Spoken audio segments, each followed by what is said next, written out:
हमने अपनी ही परंपराओं और संस्कृति को पिछड़ेपन की निशानी मान लिया, जबकि यही चीजें विदेशों में जाकर सुपरहिट हो गईं, विदेशों में जाकर ट्रेंड कर रही हैं।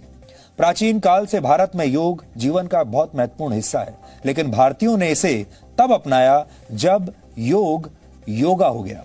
अमेरिका में प्राणायाम की ट्रेनिंग के लिए लोग 1,82,000 रुपए तक दे रहे हैं और वहां पर योगा का बाजार लगभग 1,15,000 करोड़ रुपए तक पहुंच गया है। इसी तरह से भारत का हल्दी वाला दूध पश्चिमी देशों में पहुंचकर अब टर्मरिक लाटे बन गया है।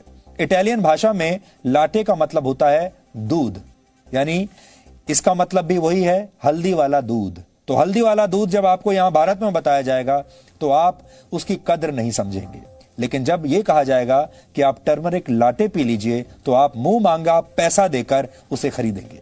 और यह नाम भारत और पश्चिमी देशों के लोगों को बहुत फैशनेबल लगता है, लेकिन असली नाम यानी हल्दी वाला दूध किसी को पसंद नहीं आता। लेकिन जैसे ही ये फैशनेबल होकर टर्मरिक लाटे बनता है तो लोग इसकी मुंह मांगी कीमत देते हैं। आजकल भारत समेत कई देशों में आपको टर्मरिक लाटे आसानी से मिल जाएगा और बड़ी बड़ी मल्टीनेशनल कंपनियां जो इससे पहले आपको कॉफी बेचा करती थी, अब अपने आउटलेट्स में टर्मरिक लाटे भी बेच रही हैं।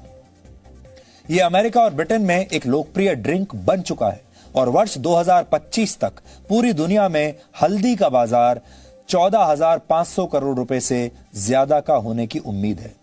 भारत के गांवों में टूथब्रश के बदले नीम के दांतों का प्रयोग अक्सर किया जाता है और वहां यह बिल्कुल मुफ्त में मिलता है, लेकिन विदेशों में इसे च्यू स्टिक्स का नाम दिया गया है और इसकी कीमत 200 रुपए तक होती है।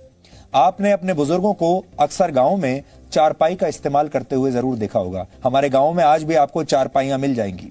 भारत में एक चारपाई की कीमत औसतन लगभग 500 रुपए के आसपास होती है, लेकिन ऑस्ट्रेलिया में ऐसी चारपाई 50,000 रुपए में बिक रही है और वहां इसे ट्रेडिशनल इंडियन डे बेड के नाम से बेचा जा रहा है।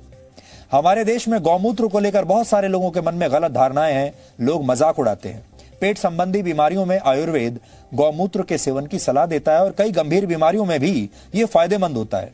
और अब विदेशी कंपनियों ने इसी गौमूत्र के 7 पेटेंट्स हासिल कर लिए हैं।